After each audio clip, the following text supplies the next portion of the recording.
Alright, what's going on guys, Slim here, and just today's video, I have a beginner's guide for max level PvP for y'all, and basically we're going to be going over 5 main topics, and the first thing we're going to go over is a gear explanation, where to get the stuff, then we're going to go over pets, stats, deck building, Rishambles, and shadow magic. So we're going to kind of cover everything in today's video.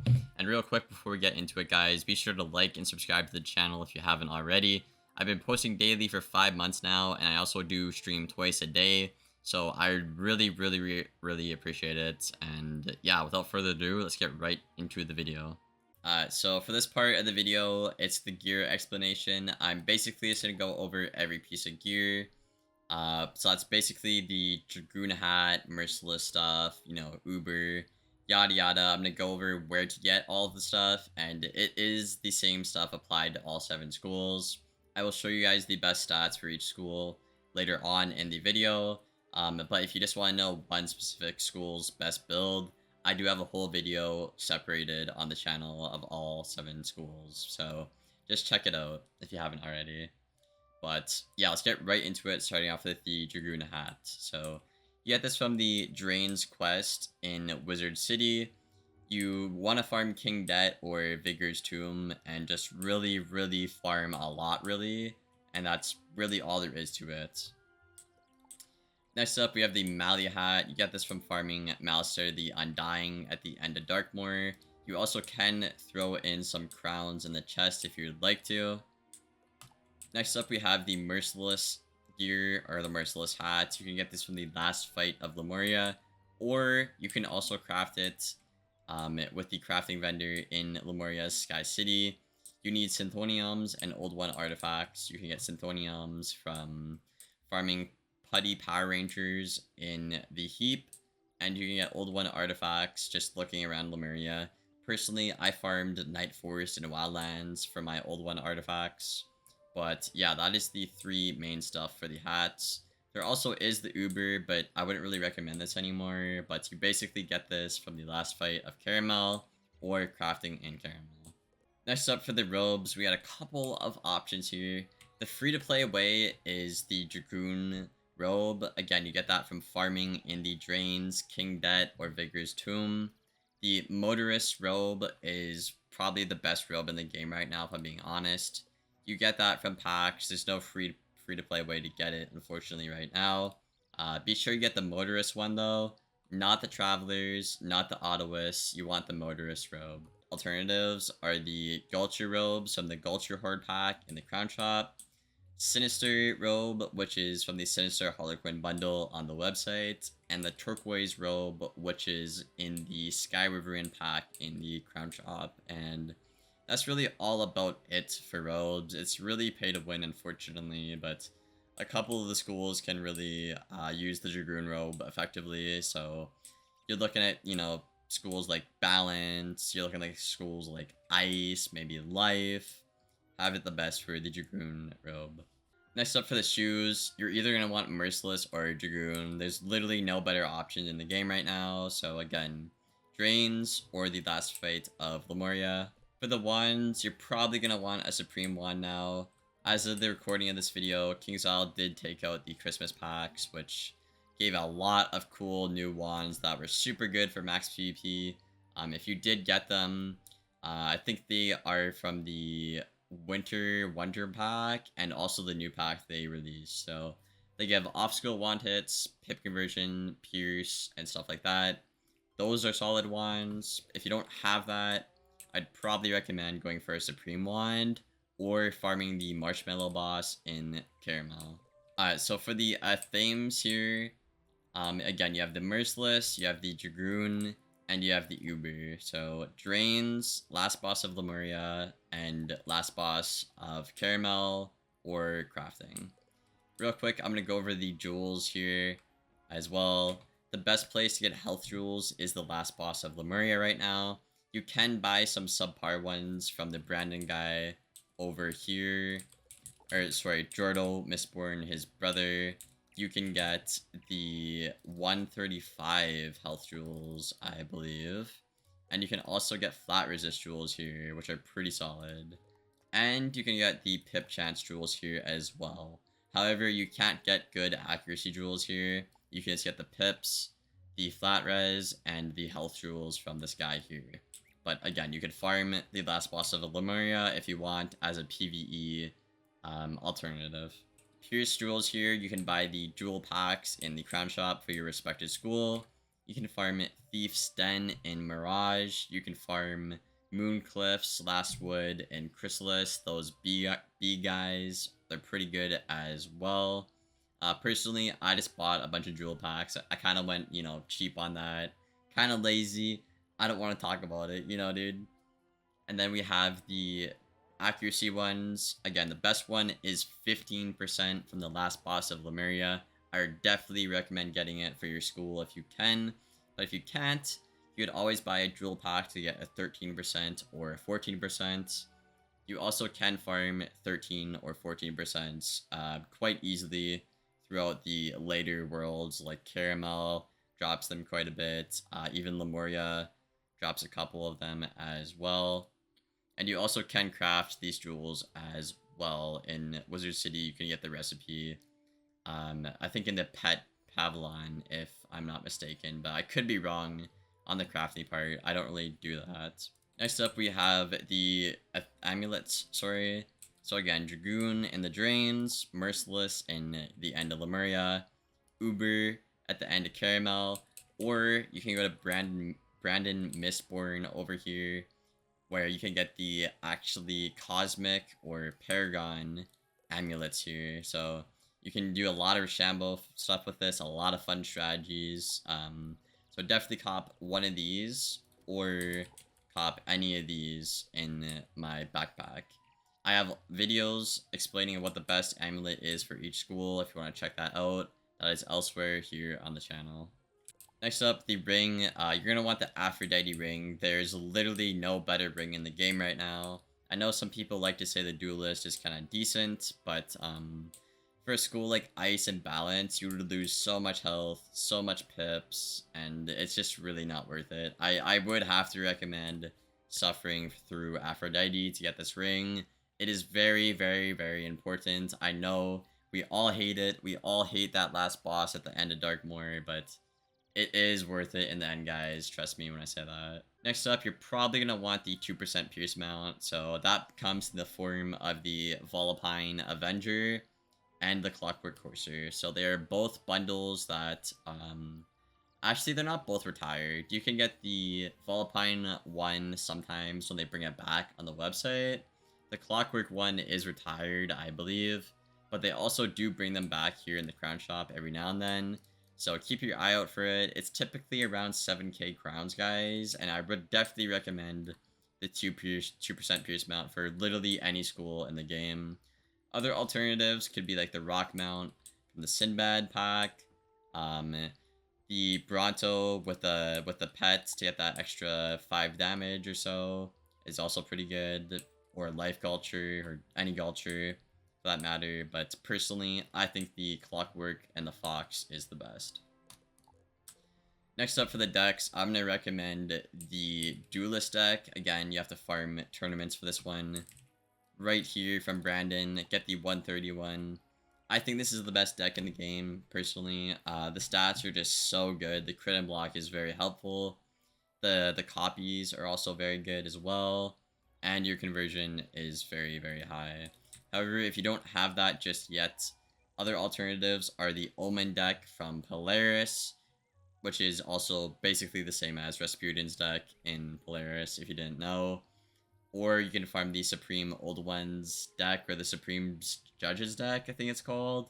It's towards the end of Lemuria. You can find it in Bazaar sometimes as well, or ask your friend, because it's actually a pretty common deck, surprisingly. But yeah, guys, that's it for the gear explanation. A bit towards the halfway point of the video, I will probably show all of the best stats on each school.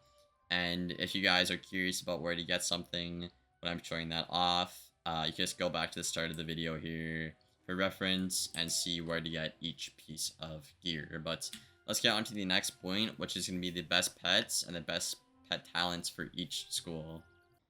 So yeah, for the pet sections, I'm gonna be going over what I think is the best pets and the best pet talents and why you're gonna want them. So starting off with the balance school here, I have the flamingo polka dog or whatever that is. This gives you 3 availing hand cards. Personally, I don't really heal. I just use the pet because it looks cool, but some people actually do like this because it does give a nice and generous amount of healing actually on the item cards. But some other alternatives you could get for the pet body is the Filosaur for the set bonus, or personally, I like the Clockwork Spider in the pet kiosk. It's like a 4-pip hidden bubble. Balance really needs bubble control right now and the current meta, so I'd recommend those ones, guys. You can also get some like Dark Pact pets, maybe from the Charred Fossil in the kiosk, or that bunny pet. I forget where it's called, but those are going to be the bodies you want for a balance. Now, the talents I would recommend are Double Double Mighty Breaker. And now, I think this is the best because you beef up all your stats this way, essentially. You get, obviously, 18 damage. You actually get 17 resist from here. And you get 4 pierce. So the reason I prefer Mighty over a Giver is because with the Mighty on, you get 2 extra damage, right? And so technically, Giver's only giving you 4 damage at that point. And I think having the 2 more res and the extra 1 pierce is better than just having 4 raw damage. Especially with a lot of the schools, they can get their damage way above 125 right now. And you don't get your full damage percentage currently. But yeah, I'd recommend these talents on the balance pets and probably socket Bracify. If you don't have Bracify though, just keep trying to make the pet until you can socket something useful. So the death pet, I actually recommend the Death Dactyl. You get a nice Dark Pact card. It's actually like a pre-sharpened Dark Pact item card, which is very, very solid in my opinion. It's 2 35 blades as opposed to 2 25 blades. And then you also get a Death Scarab item card, which is like a hidden buff, kind of like a Rain Beetle, but it's kind of worse in some ways, right? So you get a lot of nice item cards here. Some other pets you could use, again, is the Fossil pet for the set bonus if you would like to. But I definitely would recommend getting this pet, guys. I do have it in the kiosk, and if you are in my server, I can lend any of these pets out. Then again, the talents are the same as the balance one. I explained why already. You're going to want these pet talents in the previous part, in the balance part. So if you're just clicking here to check out the death pets, just go back to the like 1 minute ago on the balance one, and I explain why you want the mighty rather than the giver on the pet. And I should probably talk about here real quick. You can farm a Defy Jewel in like Imperia and stuff like that. I have it on a couple of my wizards. And if you just want to buy the Kroger Jewel for the Undauntable Bracify, you can get that in July, I believe. And it's a Kroger card, which is like all over America. But I think there's people like Alexander Lionheart and stuff like that on Twitter who do like collect them and sell them. So they're about 20 or 30 bucks, I would say, for the Kroger Jewel, guys. But yeah, that's the death pet, guys. Let's get onto the next one. So for the fire pet, fire actually got kind of nerfed this update. They got their -90 banned, which I do think was a great thing, but it actually opened up the door for fire to have a lot more cool and flexible pets. So the 2 pets I recommend are, as you see on your screen right now. Either one is good, either talents are good, and I'm gonna explain why right now.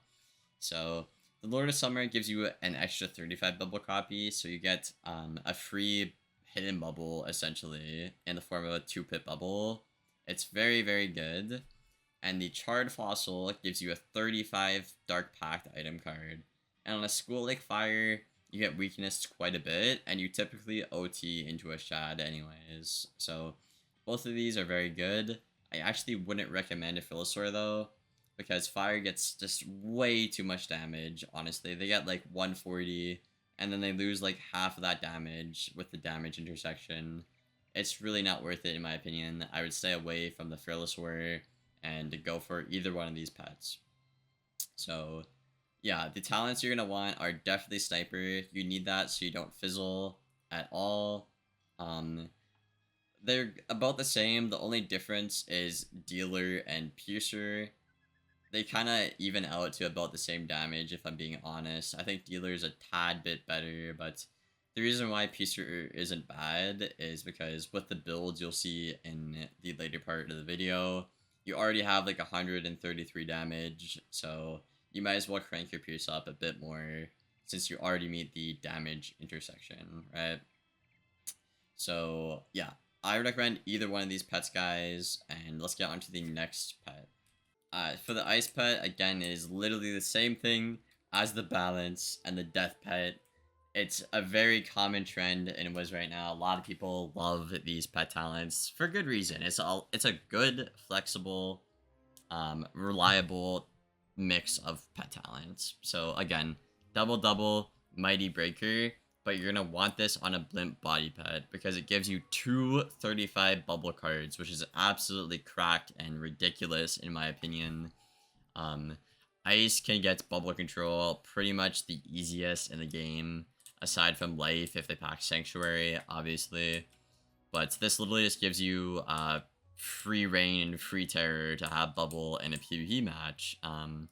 Typically when you see an ice and you see this pet, you think you're gonna not win Bubble War, so you don't want to start it, and just stuff like that. Just little mental note can really mess your opponent up and get you pretty far. So definitely get this pet. Again, I can lend you guys this pet if you join the server and stuff like that. Any of my pets, I lend them out for free. I don't charge you guys like some other people. But yeah, that's the best ice pet, guys. Let's get on to the next one. So on the Storm, I personally think this is the best pet. Reason being, you get 4 Rain Beetles that aren't TC. The TCs are very rare, and also you can pip conserve these beetles and get rid of new pips with them. So I would prefer these 4 main deck beetles in my opinion, guys. You can use the Electric Elf if you want. It is also very good. I would not recommend a Philosopher set bonus for a Storm. I don't think it's worth it. I think Storm needs the item cards. So yeah, for the body, you're gonna want the Beetle or the Electric Elf, and you're gonna want these talents. Basically the same thing as the fire one, guys. You need the Sniper because you have such low accuracy and you're gonna fizzle. So the Sniper makes it so you don't fizzle at all. And then the Breaker, Proof Defy, and Dealer Mighty just beefs up your stats very more to the point where you're just an absolute behemoth. And that's really all I have to say about the Storm pet. Not really much to say about it. Just get these talents on a Beetle or a Electric Elf. Both can be found in the pet kiosk, or I can lend you guys in the server. For the Myth pet, the Maple Moose is still very solid. Unfortunately, I do not have the Mighty Jewel socketed, guys. So, I wouldn't recommend D-Lance. I'm just using it for fun for a video right now. But, I would recommend the Maple Moose or the Gloomy Goatling pet, but the Charon set Myth version.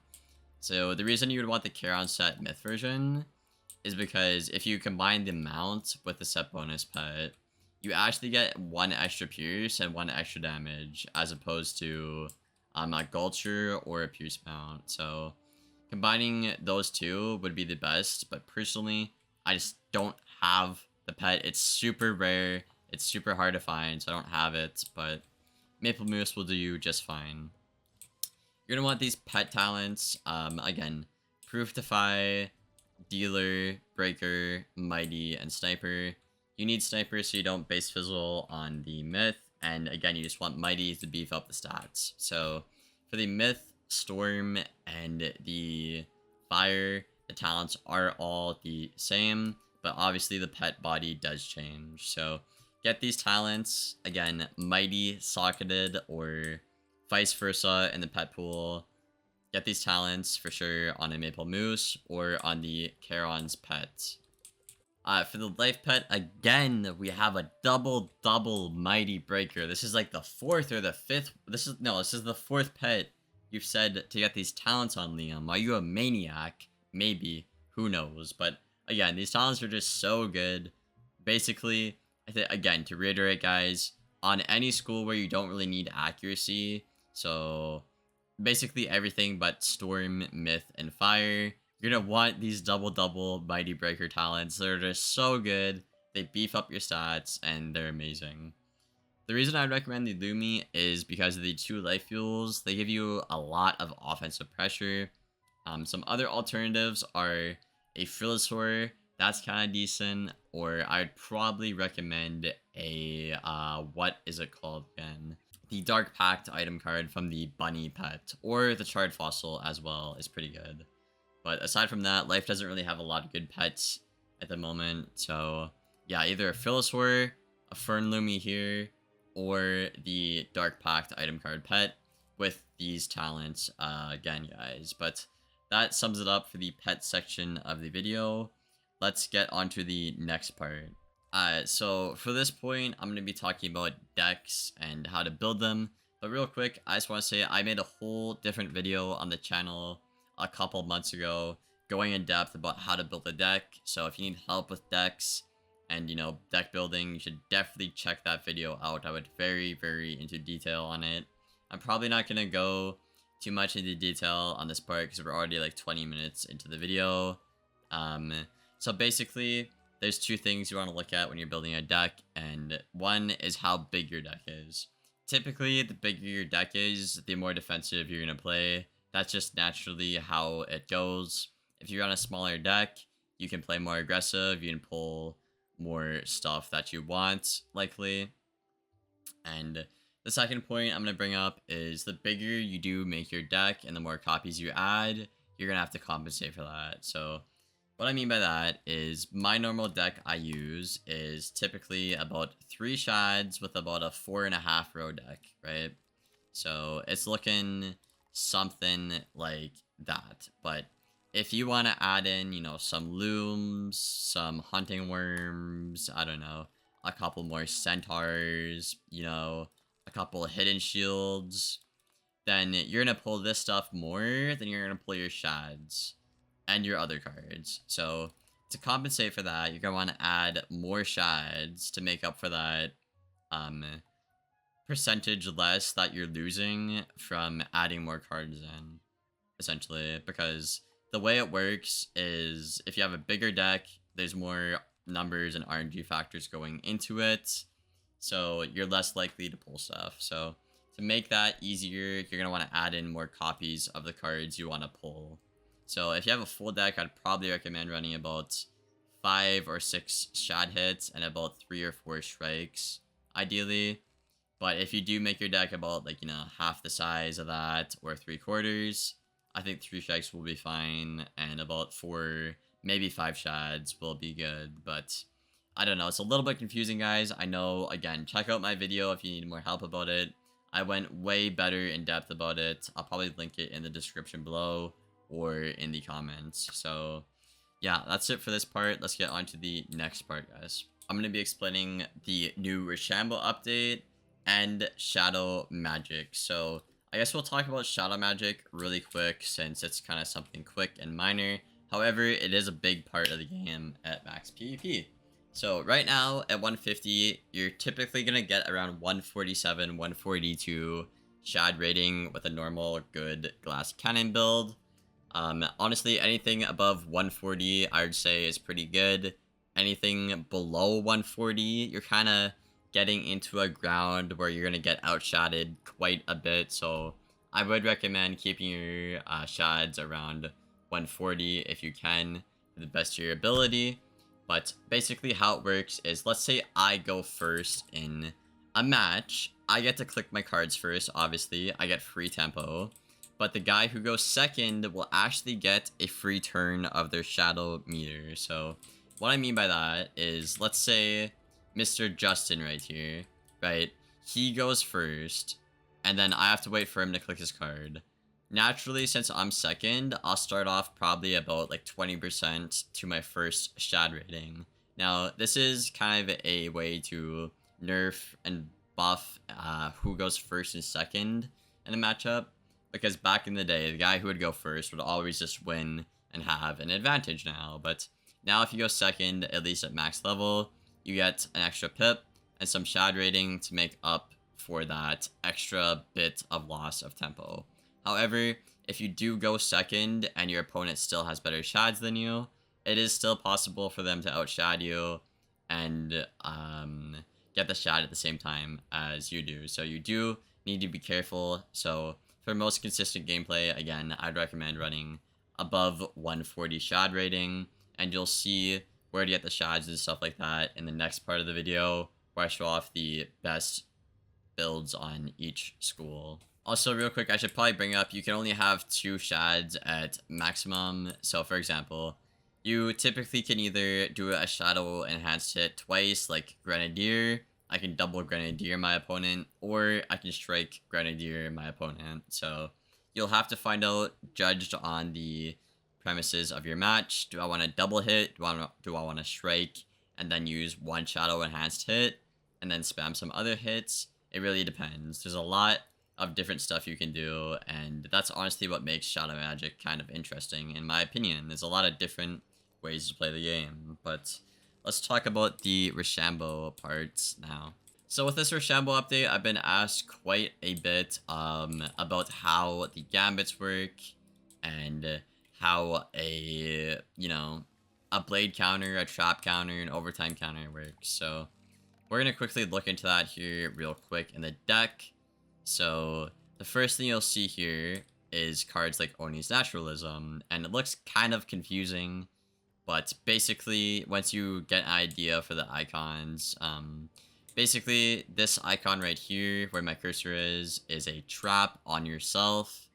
So I would clear 3 traps for 3 blades on myself, essentially, right? Jin's Affliction, I would clear 3 overtimes on myself for overtimes on the opponent. And then Meditation, I would clear 3 overtimes on myself for 3 healings on myself.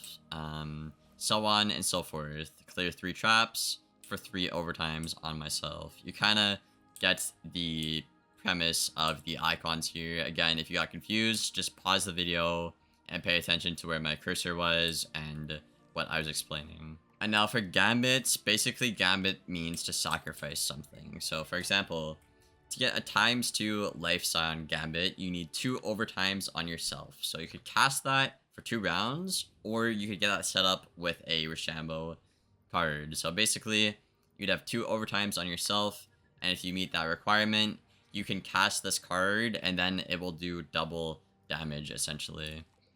And then if you look at other cards like Jin here, 2 overtimes on your opponent. You will get the double damage Jin if you meet the requirement for that. And for the Oni here, if you have 4 blades on yourself, you'll get the requirement for the double damage. So basically, it's just like how it was before, ×2 damage if you meet a requirement. They just changed it and called it a gambit. So if you want to go for these, make sure you meet the requirement before casting it, or you'll probably end up losing the match and throwing. It happens to the best of us, but yeah, dude. And real quick, before we get onto the next part of the video, I want to say traps and blades are different. Blades is basically like if I life blade once and then spirit blade, I get a double buffed Oni, essentially. So I would get a, let's say I cast a 35 life blade and a 35 spirit blade. My 1000 Oni damage would be double buffed, and it would consume the other 2 blades. Now, this is an intended feature, it's not a bug. Rapbeard said he wants blades or whatever to be better than the traps.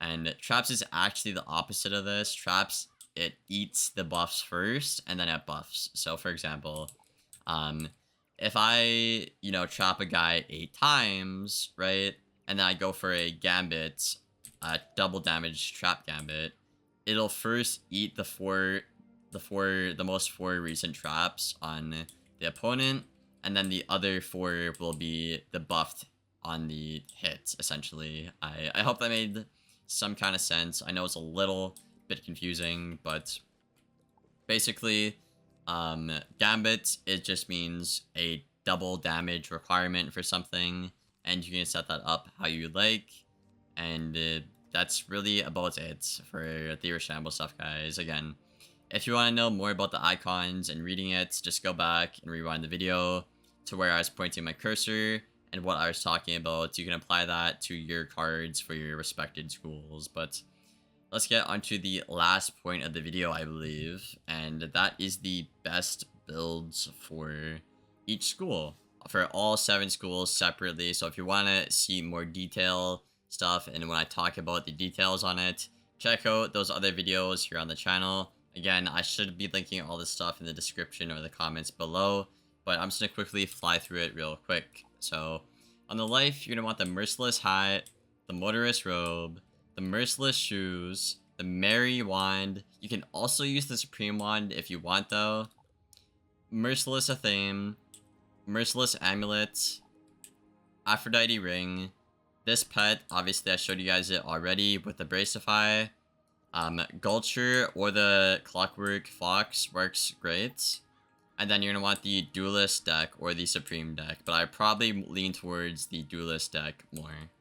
So on the ice here, you're going to want the Merciless Hat, the Dragoon Robe, the Merciless Shoes, the Arbalaster. It is a pay-to-win wand.